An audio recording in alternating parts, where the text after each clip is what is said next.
What's up, guys? It's been a long time since I've done a video on any tech product that I wanted to do this quick video of a lot of these cool gadgets that I've been playing with these last couple of months. This is kind of a quick overview, if you want to call it a slash little mini review on a bunch of these cool toys, and I've timestamped everything, so if you want to look down below in the description and want to skip to a particular product, you can go ahead and do so.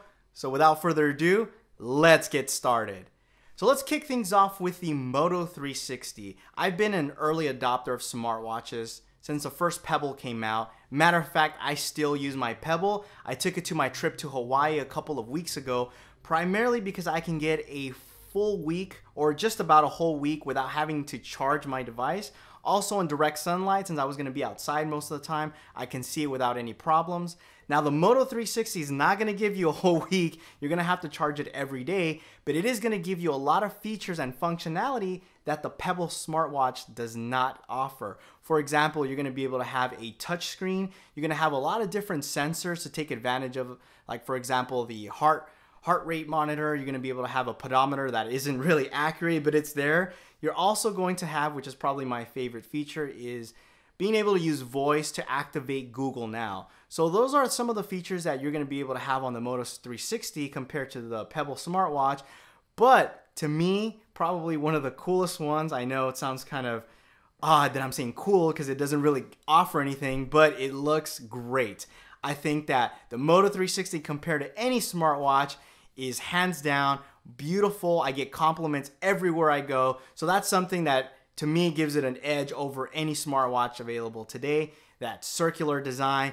But most important, probably is the most important, is that all of the updates that the Moto 360 has received, the watch keeps getting better and better. So after you get an update, the watch feels completely different. It's faster, smoother, and the battery life lasts a lot longer. So if you're looking to get a smartwatch, I recommend the Moto 360 because of its customization and what it has to offer.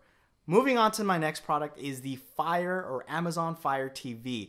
If you were able to pick one of these up for $19 when I posted it on Twitter, Google+, on launch date, pat yourself on the back because that was a smoking deal. And I'm telling you right now, Amazon Fire TV is a really neat product. Is it better than Chromecast? Because a lot of you guys are going to ask. I don't think it's quite there yet. Like the Moto 360, when it gets software updates and it gets a little bit better, I think it's going to be a force to reckon with. But right now, it's kind of a little bit clunky. Even setting it up, I had a couple of issues. I had to enter my information twice, and this was the case with 3 Amazon Fire TVs that I have. I have 2 at my house, and I gave one to my sister. Matter of fact, at my sister's house, Wi-Fi wasn't working. I wasn't able to connect to her Wi-Fi network for whatever reason, so I had to use my phone to create a hotspot so that I can tether to her Amazon Fire TV. After I used my phone as a hotspot and I was able to update the Fire TV over the air, I was finally able to connect to her Wi-Fi network and everything worked fine. I like the graphical user interface that the Fire TV has that Chromecast does not. You don't have to use it. You can also, like Chromecast, if you're watching a YouTube video or if you're watching Netflix, you can directly cast it from your phone to your television without needing to use the interface that Fire TV has. But I do like it because it's just another thing that you don't have to reach out to your phone. They actually even include a controller, which is nice if you think about that you're getting additional hardware. Again, you don't have to use it. You can download the Amazon Fire TV application and use that. Works really nice, which also has a voice feature. So if you want to watch a specific television show or if you want to launch an application, you can use voice. So overall, in general, I like where Amazon Fire TV is going. I like that if you are a Prime member like myself, you have access to a whole bunch more movies and television shows. So if you are invested in the Amazon ecosystem, definitely a must. Would I pay full retail for it right now? Probably not. I would wait until all of the bugs are worked out. But if you're able to snag one of these at a discounted price, I highly recommend you do so because it is a really neat product. And I think that compared to Chromecast, it's going to be a force to reckon with once it gets all of the kinks and bugs worked out. Now I want to thank AT&T for sending me a Moto X 2014 and a Galaxy Note 4 for me to test out. I've been using these for, I want to say like 2 months whenever they launched. I took them to my trip to Hawaii, and I want to give you guys my thoughts and impressions. This is not a review by any means. It's just 2 phones that I've been using for the last couple of months, and I want to give you guys an update on how I feel about these 2 phones. First of all, going on a vacation with 2 phones that you use as a daily driver is a completely different experience compared to how you use them every day in your day-to-day life. For example, I was on vacation, I rented a car, GPS was something that was very important. The Galaxy Note 4 performed a lot better than the Moto X did. Not only from accuracy, which was really important. I can't tell you how many times the Moto X was actually not accurate compared to the Note 4. Matter of fact, I got lost one time where I had to bring out the Note 4 because it was spot on every single time. Not to mention battery life was huge. I was able to use the Note 4 for over 4 hours of continuous use on GPS and still have battery left over to be able to use for checking out Yelp reviews for restaurants, where the Moto X, I was barely able to muster about 2 hours of battery using the GPS. Now, where the Moto X shine was the fact that it is waterproof or water resistant, especially in my trip to Hawaii. Water was going to be an element that I was going to be a part of for a whole entire week. So I was able to take it inside the swimming pool, at the ocean, be able to take a lot of nice pictures and video without having to worry about my phone breaking. So that was a huge plus. So it kind of gives you a pros and cons using both of these phones. Also, the ergonomics of the Moto X, you just can't beat it, even down to the original Moto X, one of the best feeling devices. I know that's a cliche word, it feels really good in the hands, but that was a really great device to hold in the hand, especially with one-handed use compared to the Note 4. You just really can't compare both of them. Also, one of the things that I really liked about the Moto X is that it's running a very pure stock Android.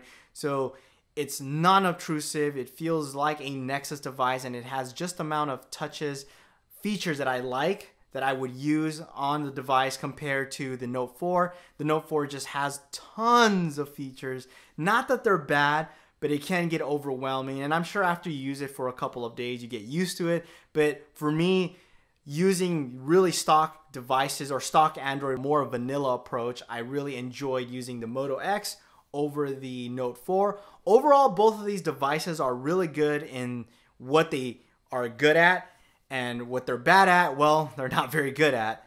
Both phones have really good cameras or decent cameras. I found that the Note 4 took better pictures compared to the Moto X, but they're smartphones, so it is what it is. You're gonna get, pretty decent pictures. I still took my camera with me to take better pictures on my trip. What if you could take both of these phones and make a better smartphone? Wait, that would be the Nexus 6, wouldn't it? You get a bigger phone, larger display, bigger battery life, but you also get the stock Android experience. Yeah. Leave your comments down below if you guys want to know more about my Nexus 6 experience. Moving on to what I believe is hands down my favorite tech product of 2014, the Nvidia Shield tablet. I don't think there's been a product this whole entire year that's got me so excited like the Nvidia Shield. It is the Android tablet to get. If you're looking to buy an Android tablet, probably the best in size. It's not too big, it's not too small, it's just the right size. You get a gorgeous, beautiful IPS display. You're gonna get front-facing speakers, a pure, almost pure Android experience. It's pretty much vanilla. You're gonna get updates really quickly from Nvidia. As a matter of fact, it's one of the first devices to get Lollipop before any other device out there. But most importantly, it offers everything that you can get from most Android tablets, including Nexus devices, and a lot more. Like a stylus. You don't have to use a stylus, but it's very useful for taking down notes. You're somebody that likes to draw. There's also other applications that take advantage of the stylus. You're also going to have the power of gaming. This is where this tablet shines, is its gaming capabilities. If you have a powerful computer with specific graphics cards, you can take advantage of Nvidia's what they call game streaming, where you can stream all of your popular titles or all the games that you have on your PC and run them on your Nvidia Shield tablet, and you can also connect your tablet via HDMI to your television, so you can play these games that would normally require a very powerful computer to run, and you can do them all in your Nvidia Shield tablet. For example, I have a lot of games that I play on my PC that I wish that I can play on my television. Not a problem. I take my tablet, hook it up to my television. Now I'm playing everything that I would normally play on my computer in the comfort of my couch flawlessly. Now I'm going to be honest, at first I thought that the streaming was going to be a bit laggy, and I was really surprised how well it works. There is almost virtually no lag. You can see here from this video, I'm pulling the trigger and it's almost instantaneously. I mean, anybody that would play this, you would not be able to tell that there is any lag at all. It feels like you're playing any game console. So blown away at how smooth the gameplay is via streaming. Now, of course, this is going to determine your PC setup and also your internet connection. Those are two key factors. I have really quick internet connection and my PC is a monster. So if you have those two setups that are top notch, you're not going to have any issues.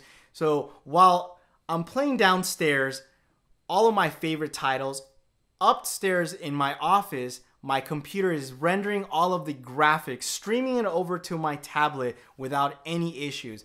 Now, if you don't have a powerful computer, you don't have to worry. Nvidia's got you covered. They have a service called Grid, which is basically their data centers. They have a bunch of computers over there handling all of the graphics, and they're also going to be releasing a new game every week. So you can go ahead and sign up. It's currently free up until, I believe, June of next year, and they have really cool titles that are popular. And again, similar to how it works, if you have a powerful computer, everything is being handled on their servers, all of the graphic processing power, so it gets streamed directly to your tablet. I didn't have really big issues there. Sometimes, once in a while, it would stutter here and there, but overall, the gameplay was very good. I didn't really have any complaints, and I would definitely use it, and I'm sure it's going to get better with updates and as internet connections get faster. So highly recommended. Probably my favorite feature of this tablet is being able to use my emulators to play all of my Nintendo games, Super Nintendo, Genesis, including PlayStation games. That was something that I really enjoyed, not because you can't do it with any other tablet, but because the controller works so seamlessly that I didn't have to do any additional pairing or any additional things to make it work. It just worked right out of the box, and that was something that I truly enjoyed, being able to use that. It was something that I liked, especially going to Hawaii on the plane. I was playing all of my video games that I liked, and yeah, Nvidia Shield tablet is my favorite tablet of the year. Favorite gadget. Must go and buy one. Hope you guys enjoyed this video. There's more videos to come. I have some spare time. So if you like this video, make sure you give it a thumbs up. I highly appreciate it if you guys do reshare this video. It took a long time to put this together for you guys. Until next time, adios.